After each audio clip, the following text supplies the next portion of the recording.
Pak Habib sudah menjauhi syariat Islam, bahkan sudah menjauhi akidah Islam.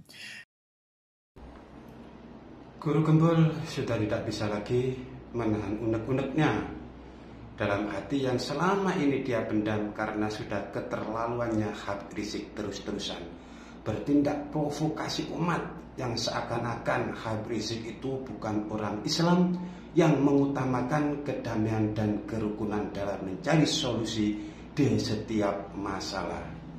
Apalagi provokasi Habib Rizik kepada umat ini sering dipicu karena dendam pribadinya maupun kepentingan klannya sendiri, yaitu klan Ba'alwi. Sampai-sampai Guru Gembul mengatakan bahwasanya Habib Rizik sudah menjauhi syariat agama Islam. Dalam akidah Islam itu dikatakan bahwa kita tuh harus bersatu dalam satu kesatuan, bahwa kita itu tidak boleh bercerai-berai, dan intinya adalah tidak boleh asobiyah. Salah satu yang memecah belah kaum muslimin itu adalah asobiyah. Asobiyah itu apa? Fanatik terhadap golongan, fanatik terhadap kelompok. Nah, Pak Habib Rizik itu jelas fanatik terhadap kelompok. Ketika misalkan Islam dijelek-jelekan menggunakan cuplikan-cuplikan videonya, beliau bungkam. Ketika Indonesia sekarang dirundung oleh berbagai aksi massa, beliau bungkam, beliau diam. Ketika banyak intervensi asing dan sebagainya, beliau bungkam, beliau diam. Tapi bagian ada dari kelompoknya yang diserang, itu marahnya luar biasa sampai mengeluarkan maklumat. Kan kata Nabi itu bukan termasuk golongan umat Islam yang marah karena kelompok, yang suka karena kelompok dan sebagainya. Ini Pak Habib sudah jelas gitu. Dia urusan yang benar-benar, urusan tentang kebaikan, kebenaran, kebajikan beliau bungkam, tapi urusan ketika kelompoknya diserang itu marah-marahnya luar biasa. Ini sudah melanggar akidah dan syariah Islam. Jadi mohon Pak Habib Rizik segera bertobat. Saya mohon maaf ya. Guru Gembul juga menyuruh Habib Rizik agar segera bertaubat karena sudah menjauhi syariat agama Islam dan melanggar akidah Islam. Habib Rizik dalam ceramahnya seringkali membuat provokasi yang membuat perpecahan umat Islam sekaligus merugikan umat Islam yang terbawa arus provokasinya yang di dalam ajaran Islam dinamakan asobiyah. Jadi asobiyah itu juga bisa dinamakan membawa-bawa nama umat Islam untuk berjihad melawan musuh-musuhnya, padahal untuk kepentingan pribadi dan golongannya sendiri. Tapi ini sudah masuk kategori asobiyah. Kemudian yang kedua, Pak Habib Rizik itu adalah pionir dari ulama-ulama toksik di Indonesia. Coba Baraya cek itu maklumat Ramadan. Takbir! Siap berjihad! Siap habisi gerombolan monyet PKI. Takbir. Sallu ala Nabi. Maklumat Ramadan bulan puasa. Pak Habib Rizik melontarkan kata-kata gerombolan monyet, gerombolan monyet, gerombolan monyet itu berapa kali entah saya capek menghitungnya. Banyak sekali. Dalam video 12 menit itu gerombolan monyet itu terus disebut-sebutan. Gerombolan monyet yang dimaksud itu diarahkan kepada manusia. Yang dimaksud dengan gerombolan-gerombolan monyet itu siapa saja sih? Pastilah sahabat-sahabat semua sudah banyak yang tahu. Mungkin yang dimaksud sama Habib Rizik itu adalah kelompoknya Kiai Imaduddin Usman Al-Bantani, seperti Gus Abad Mudad, Gus Duat Peleret, serta seluruh pejuang PBI LS Wali Songo yang telah membatalkan nasab klan Ba'alwi dari nasab Rasulullah Muhammad SAW. Ini kitab tentang catatan para keturunan-keturunan Nabi. Keturunan-keturunan Nabi itu dicatat sejak tahun 199 Hijriah. Kemudian setiap masa keturunan Nabi itu dicatat. Sampai sekarang keturunan Nabi dicatat. Mereka katanya keturunan Ubaidillah bin Ahmad bin Isa. Anak Ahmad bin Isa ini cuma 3. Tidak ada anaknya namanya Ubaid. Ini kitab dikarang oleh seorang ahli sunnah wal jamaah namanya Imam Fakhruddin Ar-Razi yang juga mengarang kitab tafsir Mafatihul Ghaib. Bab akibat pengklaiman terhadap nasab yang bersambung dengan baginda Rasulullah sallallahu alaihi wasallam akibat memunculkan dirinya, mengklaim dan membranding dirinya sebagai cucunya Rasulullah sallallahu alaihi wasallam. Ternyata yang rusak bukan sekedar negara, tapi yang rusak juga akidah, syariat, bahkan akhlakul karimah, morality.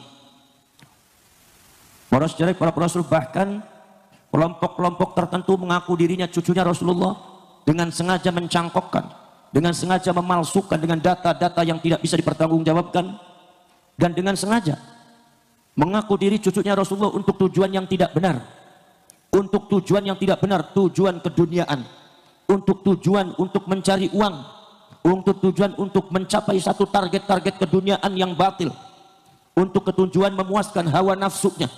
Intinya adalah ini Pak Habib Rizik itu coba taubat, coba sadar diri. Berulang kali Guru Gembul menyuruh Habib Rizik untuk taubat karena omongan Habib Rizik yang seringkali toksik. Bahkan ilmunya toksik itu ditiru murid kesayangannya, yaitu Habib Bahar, ujar Guru Gembul. Nyawa saya, jiwa saya, darah saya, harga saya, murah harganya untuk bangsa dan rakyat Indonesia semua. Allahu Akbar, Allahu Akbar, Allahu Akbar. Bahwa sebelum Pak Habib Rizik kita kenal nggak ada ulama yang kata-katanya toksik, nggak ada. Sejak Pak Habib Rizik mempopulerkan, sekarang banyak sekali ulama-ulama yang ngomong itu toksik luar biasa. Di zaman dulu tuh ada orang yang mengkritik keras pemerintah, ada orang yang misalkan berbicara dengan sangat tegas, itu ada. Bahkan Gus Dur itu berhadapan dengan Pak Harto langsung gitu. Tapi kan ngomongnya nggak pernah toksik gitu. Sedangkan Pak Habib Rizik toksik sekali kata-katanya. Sehingga apa? Ini kan mempermalukan orang-orang Islam, mempermalukan ulama-ulama yang seharusnya santun, baik, tutur katanya lembut, bahkan melakukan kritik pun dengan cara yang sangat bijak. Tapi ini hapus semua. Sejak saat Pak Habib Rizik mempeloporinya, kalangan ulama itu banyak yang melakukan kata-kata yang racun, kata-kata yang toksik. Salah satu murid yang paling terkenal, Habib Bahar. Pak Habib Bahar sama Pak Habib Rizik kalau ngomong itu tekanan-tekanan dan suaranya itu mirip sama gitu, karena itu guru dan murid gitu. Itu toksik semua ya. Makanya sejak Habib Rizik ceramah toksik tersebut, sekarang banyak sekali ulama-ulama yang ceramahnya meniru gaya Habib Rizik. Makanya Guru Gembul menyuruh berulang-ulang kali agar Rizik siap segera taubat. Sampai-sampai Guru Gembul bilang, mengapa sih kok ada ulama seperti Rizik Syihab tersebut? Rizik Syihab ngaku turunan itu cangkeme orang kaya mbae, kelakuan orang kaya mbae, nek bener turunannya iku mbuh turunannya Nabi mbuh lah mbuh kaya duduk kaya mosok dulu Kanjeng Nabi cangkeme kotor. Jadi Kanjeng Nabi boten kasar, boten sombong. Itu kunci orang Mekah masuk Islam semua. Cari Nabi Muhammad kasar, sombong, sweeping, bawa pentung, takbir. Padahal kalau ulama pasti tahu pepatah dalam agama Islam, walaupun ini bukan hadis. Salamatul insan fi hifdil lisan. Memang kalimatnya sederhana, kalimatnya pendek, tapi maknanya luas sekali. Selamatnya manusia adalah tergantung menjaga lisannya. Kalau dia bisa menjaga lisannya, insya Allah diberi keselamatan oleh Allah. Tapi kalau tidak bisa menjaga lisannya, tunggu saja. Pasti sumpek, ribet, dan sebagainya akan menghampirinya. Dan kita harus mengingat sabda Rasulullah Muhammad SAW. Man kana yu'minuna billahi wal yaumil akhir falyakul khairan aw liyasmut. Man utawi sapane wong kana kang ana sapa man iku yu'minuna lamun iman sapa man billahi ing Gusti Allah wal yaumil akhir lan ing dalam dina akhir falyakul mongko becik ngucap sira khairan ing kebagusan aw liyasmut utawa becik menengo. Artinya kurang lebih demikian. Barang siapa yang beriman kepada Allah dan Rasul-Nya, maka lebih baik berkatalah yang baik. Bila tidak bisa berkata yang baik, maka lebih baik Anda diam. Wassalamualaikum warahmatullahi wabarakatuh.